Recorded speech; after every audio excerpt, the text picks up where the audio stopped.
अस्सलाम वालेकुम, मैं हूं इरफ़ान और आप मेरा चैनल देख रहे हैं माई सॉल्यूशन फॉर यू। तो इस वीडियो में मैं आप लोगों को बताने जा रहा हूं, अगर LE3510 बॉक्स में अगर वॉइस की प्रॉब्लम आपको आ जाती है तो इस शॉर्ट सी वीडियो में मैं आपको पूरी डिटेल के साथ इस वीडियो में बताने जा रहा हूं। तो अगर आप मेरे चैनल पर नए हैं तो प्लीज़ मेरे चैनल को लाइक करें, सब्सक्राइब करें और साथ में बेल आइकॉन का बटन दबा दें। और चलते हैं वीडियो की तरफ।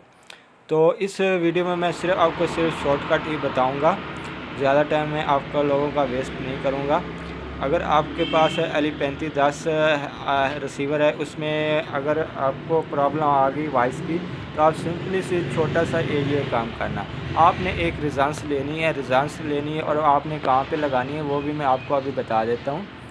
तो यहाँ पे आपने इसको रेजोनेंस को लगा देना। ये रेजोनेंस कौन सी है, 15 से 150 ओम की।